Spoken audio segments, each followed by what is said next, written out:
What's going on, y'all? I'm back with another quick volume of Welcome to the Franchise here. Back to tap in with the NBA playoffs. It's the conference finals round. We got OKC and the Timberwolves in the Western Conference, and then we got the New York fucking Knicks and the Indiana Pacers in the Eastern Conference Finals. This the type of shit that we want to see here in the conference final round here. So, with that being said, let me get straight into it so we can tap into what's going to be going on these next couple of days for game one on both the Western Conference side to start and the Eastern Conference side. So, for me, I'm not going to lie, this shit is lit right now. I'm real excited about this. This is the type of shit that we want to see as fans when it comes to the NBA and the conference finals round. To me, I ain't gonna hold you. It seems like we got the same old playoffs the last like 5 years or so with the same handful of teams after the second round. The first and second round may be like a little exciting with some of the plays that we actually want to see. The back and forth, maybe 6 game, 7 game series with some teams that were exciting to see, and the same thing in the second round. And then when it got to the conference final round on both sides, we would see the same old teams and just be like, all right, well, the fun's kind of over. We know what it's going to be, right? So it would basically be, mostly the Bostons of the world, Golden States, LA, Milwaukee's, Denver's, or maybe even a Cleveland. Basically teams that for the most part we're probably tired of seeing, or they don't have the players that we actually really want to see or we're excited to see, as opposed to, or also some of the players that we may have a little bit of viewer fatigue with, i.e. like the LeBrons, the Stephs, and maybe even the Jokers to some degree at this point now. Don't get me wrong. Watching LeBron play basketball is still must-see TV. Watching Steph play basketball is still must-see TV. I mean, watching Jokic play and even Giannis is must-see TV. And even Boston too. I mean, Jaylen Brown and Tatum, two young stars that are good at what they do. And that shit is fun to see. But as far as for the other teams with other players that we want to see have a chance to have a shot as fans, it's fun to see the OKCs of the world. It's fun to see the Minnesotas of the world. And especially, I think, not just for New York sports fans, but all type of sports fans, especially if you're mainly into basketball. It's fun to see the New York Knicks actually fucking do some shit because of how long and how terrible that they've been, at actually sealing a deal or, actually competing to get into the playoffs, one, and then two, actually advancing in the playoffs. Usually they flop on their face. Even if they have a lead, they blow that shit. Whether it's a series lead or an in-game lead, they blow that shit. And we as, people that are from that area and everything like that, we've seen it so many times where a lot of the teams that play in New York, they know how to fuck up a cup of coffee. Like, they're definitely going to blow a good lead or blow a good situation, and it's all going to go to shit. And it's going to be not just a couple years of losing. Not going to be just 5 years of losing. Not just 10. It could fuck around and be 20 fucking plus years of losing. So when you see a team like the New York Knicks in there, and they're advancing and making shit shake, getting the city excited, getting their fans excited, getting the NBA excited, even their opponents excited, because everybody loves a good rivalry also. Excuse me. Everyone loves a good rivalry also. I mean, Boston, New York is a rivalry in any sport. And then you got New York and Indiana. You got that rivalry from the history, just with basketball alone. So, and then on the other side of it too, I mean, OKC and Minnesota, you could kind of say, to recent memory, maybe a little bit this season and some seasons before, they have a little bit of a rivalry, just a bit, not too much, but maybe this is the beginning of it building, seeing how this series plays out and who's able to come out on top on that side. So all in all, like I've been saying, like, this is the type of shit that we really want to see as fans, especially in the conference round to get to the championship. And we're seeing these players that we're more excited about, Ant-Mans, SGAs, Big Body Brunson, even Halliburton. I mean, motherfuckers talking this shit about he overrated. I didn't really understand that shit. I just feel like Tyrese Halliburton is just Tyrese Halliburton. He's annoying and everything like that. He's a pest, but he does his work. He puts up numbers. He'll have nights where he'll go crazy. He'll have a night where he'll have just fucking 6 points and not really do shit for his team. And he plays for the Pacers. I mean, me personally, as a basketball fan, I'm not ever really excited about watching a Pacers game, anything like that, no matter who's playing on that team. But you know, you got all those players that, of course, for those markets or those fan bases, and even for the league as a whole, people are still interested in seeing, and those teams having a chance. It's like, damn, well, maybe my team next year or another team next year with some good players that you maybe pay attention to. They may not be stars or superstars, or maybe they're up and coming stars that no one pays attention to on a grand scale. Maybe now I got you thinking, shit, next year they might got a fucking shot. You know what I'm saying? With these teams that's in here, that all of them have been trying to win a championship for the longest time. I mean, I think the only franchise that's left that has in their history, not recently, in their history that has a championship is the Knicks. But it's like, to me, that shit might as well not even exist, because that was way before I was even in existence, or most people, the young fans that's watching now, were even in existence. I only seen OKC go to the finals once. I never seen I seen the Pacers go to the finals and get beat by Kobe and Shaq. And who else? Who else is in there? Pacers, Knicks. Oh, Minnesota, I never seen go to the final. I seen KG do his work and go crazy a bunch of times in the playoffs, and they never went to the finals. So this shit is a new wave of excitement and entertainment in the league that we happy to see this shit. And one of the things that I really like about it, on both sides of all of these teams, all four of the teams, is these guys really built their roster with no major superstar clicking up type teams and shit. Like the Randle cat trade, that's different. That was it's different and everything, because you know, both of these teams obviously made it to the playoffs. They both thought they needed to make a move to get them over the hump. And at first, to all fans, to most of us, you hear people out there, you talk to people, it kind of ain't make no fucking sense. It's just like, yo, what? Like, y'all both made it far. Well, who y'all got? I mean, I know Randall was hurt. He wasn't really in that playoffs. If you were going to trade him, I wouldn't have traded him to Minnesota or traded him for Cat, maybe another couple of players and everything for more depth on their bench. And then Cat, they made it to the Western Conference last year also with Cat, even though his playoff performances were up and down, even in Minnesota. So kind of didn't make sense. But, you know, and also with DiVincenzo, who was like the heart of that bench for the Knicks, and even when he had the spot start at times or starting the playoffs and shit, you know, he was a big presence there for them. So it didn't make sense, but the shit that's crazy is it looks like it worked out for both of them. They're both in the conference finals and on both sides there. But what I like I said, back to what I was saying, all of these teams here were built. No clicking up, no super team bullshit, no hunting for superstars, all of that shit. All these teams were built and made their runs on a slow grind. Okay, first round playoffs, we get bumped. Fine. Or we make it the second round, get bumped. Okay, fine. Make a little trade here, make a little signing there, develop a couple players here and there, or whatever. Not no superstars, not big name people that you know about. You know, we don't know the Nickeil Alexander Walkers and Jaden McDaniels of the world. Nas Reed went undrafted. People didn't think that Jalen Brunson was gonna be a star at all. They had people talking about that was the worst signing that the Knicks could make, and of course it's a Knicks thing to do.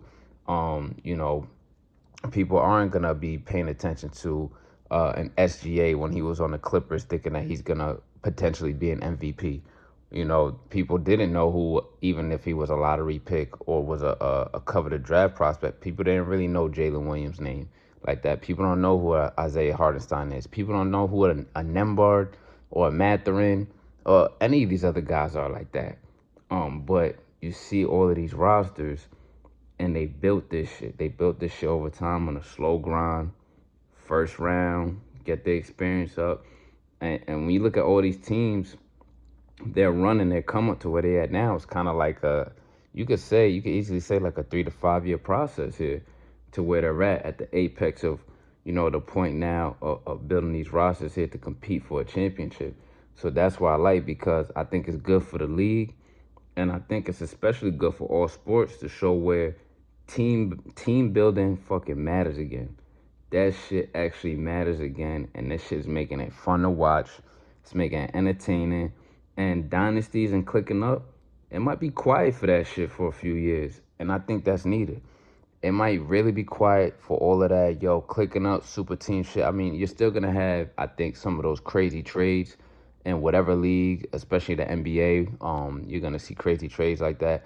But in all sports, you're still gonna see that from time to time because some people are gonna make plays so they can really get over the hump or make a definitive stance and no, we're going for it all. But it might be quiet for all of that for a little minute as it being successful because you see even the recent memory, the last attempt before the crazy Luka trade, we could say, was KD going to Phoenix with, and you had Bill and Booker there, and that shit didn't fucking work at all 2 times in a row. So, that shit is clipped. You see Luka with the Lakers and everything. That was crazy, but I think that's more of a long-term play so the Lakers can still stay relevant or still keep competing, even when LeBron moves on. So that kind of has an asterisk in that category and everything, but they got bumped in the first round. And now you see, like I said, all 4 of the teams that's left, they all built they fucking rosters on a slow grind. And this wasn't no overnight shit or it just happened in 2 years type shit. This is like probably when you really look at it from all of the beginning, if you take each team and you really look at their roster moves in the last 5 year span, you could say this is like a 3 to 5 year process for all of them. And the first signing you could say for the Knicks wasn't even Jalen Brunson. It started with Julius Randle, who's now in the T-Wolves. You could say for the T-Wolves, it started probably with a signing with Mike Conley, who's a lead on that team, maybe not as productive as he was a few years ago with the Wolves, and as compared to what he's doing now, because he's an older vet, way past his prime on his last legs there. But it starts with a Conley signing. Then you draft the Ant-Man. Then you find guys like Jaden McDaniels or Nickeil Alexander-Walker from another team or that went through the G League. Then you find an undrafted Naz Reid. Then you make a trade for Rudy Gobert, which that shit looked crazy before the Cat trade. Before the Cat trade also, because they already had Cat, who was drafted there. Then it starts with, okay, SGA gets drafted to the Clippers. Paul George wants to go home and play with Kawhi Leonard. Okay, you make that trade for a nice young piece that they thought that he would be good in the league, but he wouldn't be this. They didn't think that or see that in the SGA. And then everything else, then you get a nice draft pick in Chet Holmgren, and he gets hurt, has to sit out a season, then he has to get back healthy and everything like that. So that shit right there is just proving, like, you see how it worked out for all those other motherfuckers clicking up. Paul George with the Clippers with Leonard over there, KD with Phoenix, all these motherfuckers clicking up, they ain't got shit to show for it, for real. Even the Celtics who won the championship last year. That team was on a whole 5 to 7 year process between the Kyrie trades and the other trades that happened and getting rid of Marcus Smart and all this shit. And they got their chip. Same thing with the Warriors, even their 4th chip. It's basically still all the same niggas on top of a couple other role players, young role players or role players that they drafted or they signed or they got along the way. Even their 4th championship, the most recent one they got. No super team clicking up. I mean, they got the 2 with KD, yeah, but their first one was without him. Their 4th one was without him, a team that was built. You know what I mean? So this is the shit that I like to see in sports. I especially love to see it now coming to fruition. You can see it with your eyes in basketball. And with that being said, before I wrap this one out on the way out here, I just want to ask a question out there and be like, whose time is now or never, the most to take it all out of all the players in both conferences? Like, whose window is now or never right now? Because it seems like on both sides it's going to be wide open for a minute, or maybe not wide open. Maybe we shouldn't use that term. Maybe it's going to be highly competitive on both sides now. You know what I mean? Where it's not like, oh, it's a definitive so-and-so is going to take the East, or it's a definitive so-and-so is going to take the West and they're going to win a championship.